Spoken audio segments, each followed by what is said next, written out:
All right, guys, welcome back. We are here with episode 25. Today we have University of Portland grad with a bachelor's degree in communications management, former anchor at Creme 2, and also mayor of Spokane, Washington. We have Nadine Woodward with us. Miss Nadine, how are you doing today? I'm doing great. How are you? Thanks for having me on your podcast. I appreciate you so much for coming on. It means a lot. Um, we will just get right into it. Kind of give us, I know I kind of touched a little briefly on it, but kind of just give us a brief overview of who Miss Nadine is. Well, I am a resident of Spokane, moved here 33 years ago. I was a broadcast journalist for 35 years, 28 of those years in Spokane, delivering the evening news at, as you mentioned, Creme Television and also KXLY TV. I retired from broadcast journalism in 2019 and threw my hat in the ring for the role of Spokane mayor and ran a campaign very grassroots. Won my first attempt at an elected position and have served one term as the mayor of Spokane during incredibly challenging times, a global health pandemic. We had a summer of protests, our first riot, unprecedented workforce shortages, housing crisis, and at one point, Camp Hope, which was the largest homeless encampment in the state of Washington. So lots of challenges, but we helped navigate the city and lead them through all of this. We are gonna touch a little bit into that a little bit later too. I appreciate you for bringing that up. I kind of want to bring it back real quick before we get into all of the meat and potatoes part of it. Kind of give me a favorite memory growing up. What did you look forward to when you were growing up? Wow. Well, growing up, my mom was a teenage mom, and we worked really, really hard. My dad had many, many jobs to make sure that he could support us. He was a great provider, taught me the work ethic that I exercise in my life now. I've been working since I was 12 years old. Back in the day, I grew up in Vancouver, Washington, but back in the day, a 12-year-old could get a job working on a farm. And there was a lot of agriculture, and so I picked strawberries for 4 summers, tucked cucumber rows and picked cucumbers. And then if you were good enough, you got to pick zucchini at the end of the season, and you had to stay behind a truck and pick cucumbers and throw them into a bin, or a zucchini and throw them into a bin. And so I did that for 4 years, and at a very young age, got to have enough money where I bought my own school clothes, back to school clothes. My first airline ticket, the first airplane I was ever on, I bought the ticket for it. Bought my own 10-speed Schwinn varsity bicycle, and it was very empowering. It was very empowering. So my best memory is really working hard and having parents who worked really hard to provide for us and really made me who I am today. Sweet. Okay, so I'm somebody that lived in Portland for a while. So like, Ah. what brought you to Spokane, and kind of what keeps you in Spokane, or what kept Well, you in I moved Spokane? here for a job. So I moved here for an evening news anchor at Creme Television back in 1990.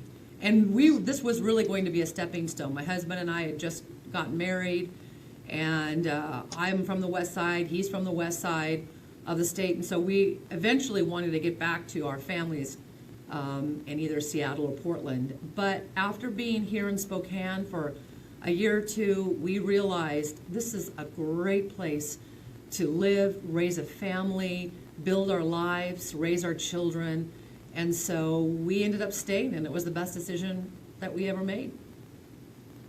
Okay, yeah, I think Portland is a great place, but I also believe Spokane is much better. It's much better to me. That's my personal opinion. But give me. I know you kind of talked about your dad a little bit. Give me some other influential people in your life growing up. Yeah, one of the most influential people in my life was a teacher. And I have a very soft part in my heart for teachers because they are so influential, and oftentimes they don't see the impact that they have on people until their students have left school and become adults, and mine was a speech and debate coach in junior college, and he was like a father figure to me as well, and taught me how to work hard, how to set goals, how to attain those goals, and what it felt like on the other side. You know, I wasn't a real athlete in school at all, but man, when we worked hard and when we won our debates and we won our speech competitions, and I brought home, I had a whole trophy case and of trophies, and I got to experience for the first time what that must be like for a quarterback, you know, to win a game, or you know, that winning shot that wins a basketball game, or whatever, that high that you feel. I really got to experience that on the speech and debate team, and I was on that team for almost 3 years, and it also shaped me into who I am today. Most definitely. When you were growing up, what were your favorite subjects in school? What were your go-tos? I loved current events. I know that sounds Okay. weird because not everybody likes that, but I liked knowing what was going on in the community, in the state, and in the world. Yeah, current events. I had a great teacher. You know, it depends on the teacher. The teacher can make or break the subject, right? And whether or not you like the class, and whether or not you're engaged and you learn. And so I was lucky enough to have some really good teachers. Okay. At your time at UP, what was for UP is University of Portland for people that don't know that. At your time at the University of Portland, what was your favorite year and why? You mean after graduating college? I think it was just landing my first job as a professional, and it was in Lewiston, Idaho, at KLEW TV, and it was a very, very small television station, a very small operation. We had to do everything. So I anchored the news, I wrote the news, I edited the weather graphics, I had to go out and shoot all my own stories. We wore pretty much every hat in the newsroom.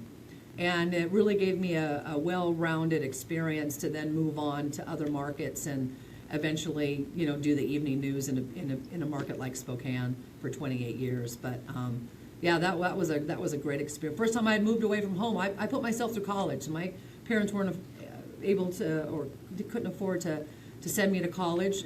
So I stayed at home. I worked 2 jobs. It took me 5.5 years to graduate, but I did it on my own. And so to be able to finally have that freedom, to you know, move out of my parents' house and have my first job in my profession was a pretty important part of my life. Yes, ma'am. Okay. So when you're doing evening news, what was your favorite part about it, and kind of what goes into it? Well, boy, you work all day to put a newscast together that airs for a half hour on the evening news at 5, and then maybe at 6, and then, you know, the later shows. Mm-hmm. But I loved breaking news. And we'd have a producer, and we have reporters who help craft that show. And then I'm kind of the copy editor. I am the last eyes on all the scripts, so I change everything to the way I speak. And but I tell you what, my favorite thing about the news was breaking news, when we'd throw that prepared show to the side and we'd shoot from the hip and we'd ad lib and we'd cover breaking. It was kind of like my whole term in office, really, as mayor, has been crisis management with all the challenges that I was just explaining to you that I've experienced in this role. But I think my job in journalism, and certainly broadcast journalism, and being on television, live TV, where you don't get to make a mistake, you don't get to, you know, stop the tape and do it over again. Yeah. And doing breaking news all the time. I mean, that really prepared me, and to have composure when everything is, you know, falling apart around you, having the ability to stay calm and collected and composed and deliver news when, you know, it's crisis management around you. That was a great experience for me in this job that I have right now. Okay, what were the challenges as being a female reporter, or a woman reporter, sorry? What are the challenges that you faced coming up? Well, I mean, the pay levels were different. I always made less than my male counterpart. And I really did feel like for many of the newsrooms that I worked in, I had to work harder. there was more expected of me as a female co-anchor. But I wanted the job, and I was willing to work harder and prove myself. And I finally got to the level where I was making more than my co-anchor, but it took a while. It's just a longer road. You have to work harder, and I think that's changed for the most part. I mean, I started out, back in 1985, so that was a long time ago. Things have changed. There's more equity in newsrooms now, and but we paved the way. People like myself, we paved the way. We did the hard work so that women today could experience the equity that they're able to experience now in this role. Okay, I like that. That's a really good answer. What skills did you were you able to find, or that you were able to discover, that helped you become a mayor, or that you thought would make you that you could step into that type of role? Well, I get asked that a lot, and I think the skill set that I had for 35 years as a broadcast journalist and a leader in every newsroom that I worked in really prepared me for this. Number one, as a journalist, you listen to tell stories. You listen to find out more about the issues in your community. And as mayor, my leadership style is listening. I don't have the answer to everything, every issue, every challenge that comes our way. There are our community experiences, but listening is when you learn. When you speak, you just repeat what you already know. So I spend a lot of time listening to my community and bringing people together. One of my abilities as mayor is to convene, is to bring people together and listen to all different perspectives. This is a nonpartisan position. So I know that I represent people who voted for me and didn't vote for me, people who agree with me and don't agree with me. I represent everybody. And that's the way I've always approached this job, is bringing as many people together, diverse ideas, voices, perspectives. I feel like I can make better decisions when I have more options. And I bring people together to help find those solutions. Okay, I like that. That's another good answer. What are some leadership, what makes a good leader to you?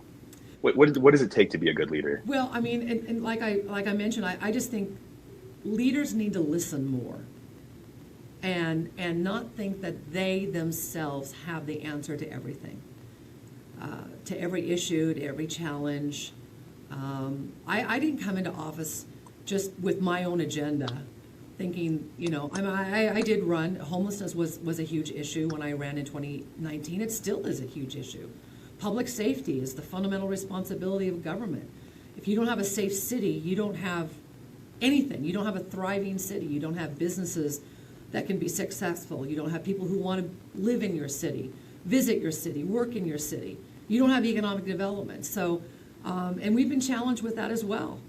A lot of that comes down to policy that's outside of my control, state policy, and how officers can do their jobs, how they can't do their jobs, and we've seen crime go up. So, I've spent a lot of time with my police chief, Chief Meidel, working to get a lot of the tools back that state policy took away, and with his laws, sometimes I call it legislative lawlessness. When offenders know that they can get away with going into a store and ripping a store off, or committing a crime and fleeing the scene, and officers can't pursue them. I mean, they know what the parameters are. They know what they can get away with, and we see it all over the place. Not just in Spokane, we see it in cities across the country. Most definitely. Something I hear you say, I've heard you say it a couple of times, perception is reality. Oh, yeah. I hear you say that, and that is and I think about that a lot. Perception is reality, and kind of just piggybacking off what you just said. Yeah. If people don't feel safe, they're not safe in their minds. Yes, man, I 100% agree. And I think that goes into kind of the downtown thing, kind of like people feeling safe going downtown and things like that. I'm glad you touched on that. Let's kind of get into some of that. Let's talk about, I want to talk about the pandemic. When you were running, was the pandemic already, did it start? No. So I took office January 1st of 2020, but within 2.5 months, we were in a pandemic. And the state of Washington was the epicenter. of the pandemic in this country. Eastern Washington wasn't experiencing the numbers and the sickness initially that Western Washington did, but we had within less than 3 months, there was a total shutdown. And we had to navigate our city through all of that, supporting the businesses, figuring out how to do work without coming into work, making sure that families had food on their table, that children were getting the help that they needed as they were learning virtually, because that impacted 3 academic years for students during that shutdown. Figuring out creative ways to bring businesses back open again, and allowing them to keep people employed so that people could work and actually be able to survive. It was a huge challenge, but we advocated for our businesses to stay open so people could work, could earn a living. I know there was a lot of government help, but that was a tough time. And my whole approach was, hey, Eastern Washington is not like Western Washington.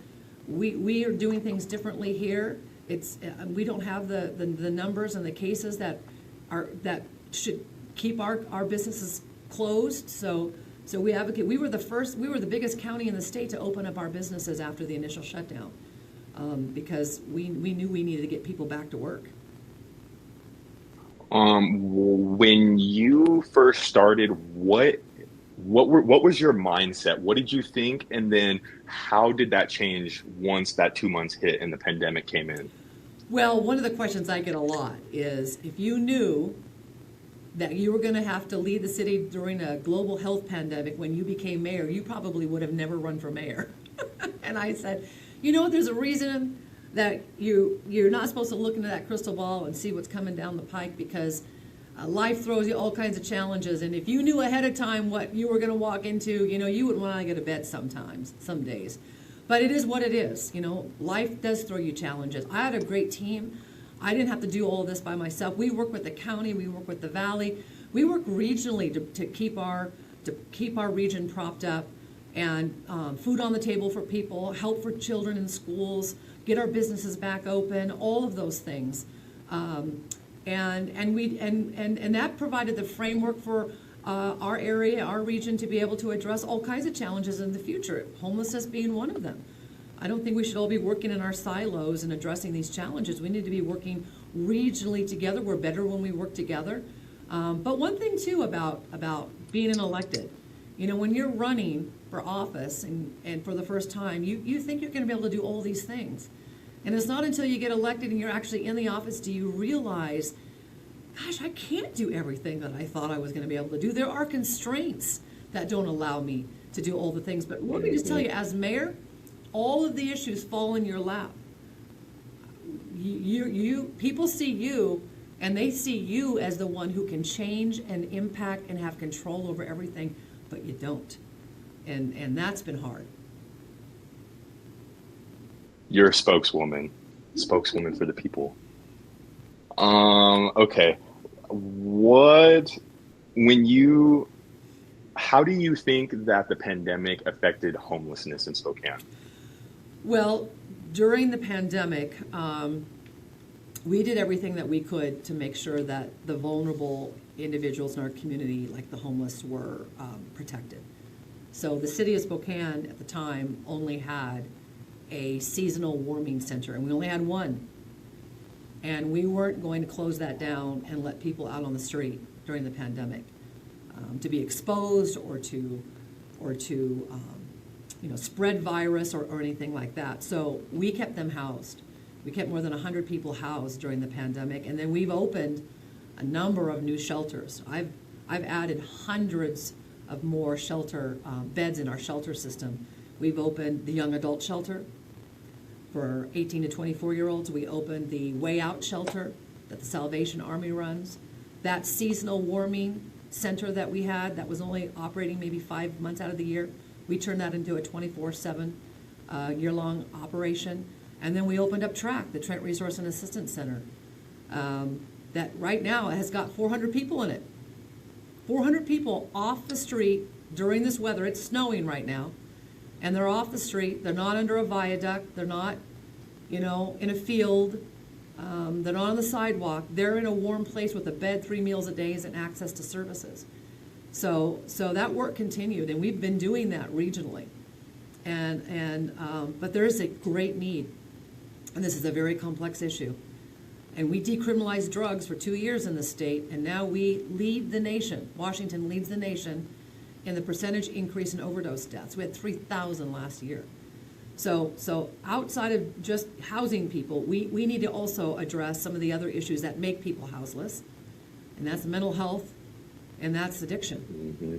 And we need to do a better job at addressing both of those. Most definitely. I think those two things go hand in hand, I believe. So I 100% agree with that. Let's talk a little bit about Camp Hope. I feel like there's a misconception I feel like people have about kind of what happened with Camp Hope and kind of what powers you had, kind of what we just talked about with like the powers that you think that you have before you get in, but then you realize. Kind of explain that and kind of, yeah. Well, Camp Hope started by an activist, a homeless activist, who was upset that we didn't have enough low barrier beds. And that started out. What is a low barrier bed? So a low barrier bed is a bed that you would find in a shelter. And low barrier means that there are no restrictions basically for people to access those beds. They can come to the shelter whether they're addicted. Now they're not supposed to use in the shelter, but we accept everybody. Everyone is accepted in a low barrier bed. So there are no barriers that would keep you from being there. Yes, ma'am. I'm sorry. No, that's okay. That's a great question, and I assume everybody knows that. I shouldn't, but that's a great question. So thank you for letting me clarify that. So anyway, this activist was protesting the fact that we didn't have enough of those shelter beds, and so they set up tents outside City Hall for several weeks, and we moved them off of the public property at City Hall. And they knew that they could go to state-owned property, even if it wasn't the city. So Washington Transportation Department has property in the city, and they knew that if they set up camp there, that they would not be removed because the state would allow it, and I don't have jurisdiction over the state. I don't have jurisdiction over state-owned property. So that encampment started with maybe 80 people, and through the course of 6 to 8 months, populated to 600 people. I don't think it was organically. I think it was orchestrated, and it got out of hand. It was in a neighborhood that was underserved, a minority, low-income neighborhood that was victimized for 18 months with people living in that encampment that were addicted, had mental health issues, were out in the neighborhood stealing from businesses, stealing from residents, and we had very little control over it, very little control over it. It finally closed in June of this year after 18 months. And let me just tell you, we did everything we could at the city, so did the county, to work with the state, and we just couldn't get the results that we wanted. There were lawsuits back and forth. It was one of the most challenging things in my first term. Yeah, I 100% agree with you. My grandparents live really close to Fred Meyer's down there, and I just hearing all the stories and everything that go on down over there, and it's like it's a place I grew up, so it's like it was just really sad. Well, I met with the businesses, talked with the residents, and nobody cared about them. I mean, you can address homelessness and care for vulnerable people, but that should not allow for the victimization of a whole neighborhood. And that neighborhood was victimized. Yes, ma'am. No, I agree with you 100%. What are some challenges that you see maybe in the future for Spokane, and how do you think that we can go about them? Oh, I think homelessness is still going to be a big challenge. It is right now. And we've been working on a regional approach. I don't think the city of Spokane can continue to address this issue on its own, because homelessness isn't a city of Spokane issue. It's a regional issue, and we need to be working with our regional partners. So we went to Houston last year and got to see how that city has turned the numbers around. They have moved the needle on homelessness. They did it with housing, but they also don't allow encampments in their city. And so we learned some things about their approach, and we've been meeting for over a year on creating a development, kind of like a regional homeless authority that would oversee how we address homelessness regionally. And I'm hoping, I'll be out of office at the end of the year, but I'm hoping that next year, the new administration that comes in will be able to get that across the finish line, because we've done a lot of work. And I think that's going to be the best way to approach it. We are losing our police chief. Our police chief is resigning. He also will be gone at the end of the year, and this new administration is going to have to hire a new police chief. And that's going to be a huge lift. Our police chief has done a great job. He's been in that role for 7 years, so I worked side by side with him the whole 4 years of my term, and it's going to be hard to replace somebody like him. He's got a lot of support in the community. This community supports law enforcement, and we need to get a really good person in that position. So crime will be another, public safety is another challenge for cities, and will continue to be in the city of Spokane. I've seen that Spokane had a police shortage this past year. Is that true? And how do we go about recruiting good officers to come to Spokane and be a part of the force? Well, the recruitment is healthy because of our police chief and the threshold. He has raised the bar on the type of officer that we attract, recruit, and can hire in the city of Spokane. But the issue is that we don't have enough officers. So right now, we're funded to have the 356 commissioned officers, but for a city our size, we need about 90 to 100 more just to meet the national average for the staffing size that we should have as the second biggest city in the state of Washington. But that's gonna, we need more money, we need more funding to be able to increase our staff to the level that we really need. And that's not going to happen overnight. Even if they gave us money to hire, even if we got the money to hire 100 new officers, it takes the recruiting period, just to train an officer takes about a year.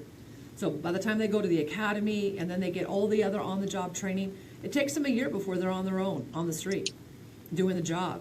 It doesn't just happen overnight. So, but that's definitely, it should be a priority for the city.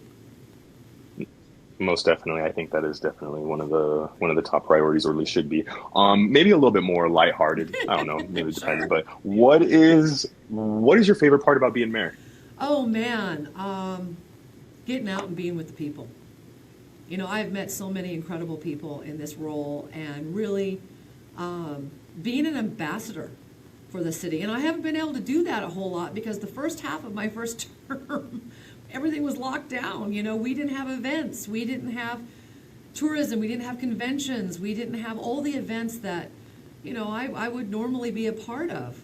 But I've certainly enjoyed all of that now that we're on the other side of the pandemic, and hope to God we never experience anything like that again. I mean, just, it's unprecedented times. But we survived. We're resilient. We're tough.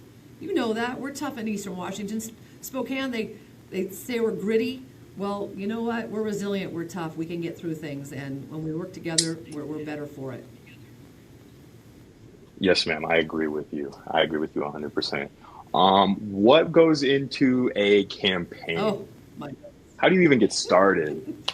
Well, you have to raise a lot of money, and people don't like that. Yeah. I don't like that either. I hate the fact that much of that job of campaigning is raising money, but you have to raise money to get the message out. And the message is out on TV ads, radio ads, mailers that you send to people's houses. That's what that money is used for, because even during COVID, when everything was locked down, you'd think people would get information. They'd have more access to information because their busy lives have slowed down to a crawl. But informing voters, because people just aren't engaged. When you look at our voter turnout, even though it's mail-in, we make it as easy as possible that people can get their voice heard by sending the ballot to their house. They don't even have to put a stamp on it to send it back. But that hasn't increased voter turnout or engagement whatsoever. We need to find a way to get people interested in what's happening in local politics. And that's not easy because people are busy living their lives, running their businesses, doing whatever it is that they do. And raising their families, all of those things. So that's a huge part of what campaigning is, but we need to do a better job of that. Getting good candidates to run for office, that's another thing. And just, even though we live in a world of technology that is changing, day by day, knocking on doors, that's how you campaign. It's just that face-to-face communication, engagement, that changes people. And boy, when you're the mayor and you're running for re-election, there's not enough time in the day to knock on all the doors that you need to. But it's been a good run. It's been a good run. Working this job and campaigning, probably the hardest thing I've ever done in my life, because I was working 24/7. It was a lot, but I didn't get the result that I wanted. But this job has prepared me for something else. Even if it was one term as mayor, it's prepared me, and I'm looking forward to seeing what that next chapter is, and what that's going to be. I'm excited to see that.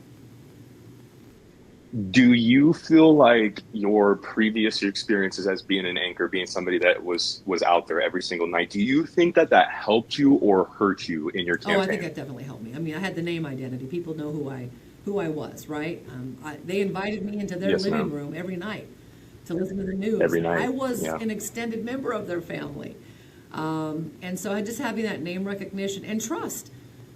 People watch a newscaster every night because they trust that person to deliver the news, hopefully in a balanced, unbiased way. And that's how I think a lot of people saw me.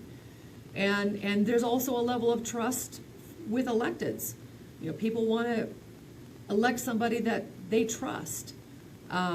So both of those things were really important in my jobs. And then just, feeling like I'm an approachable person.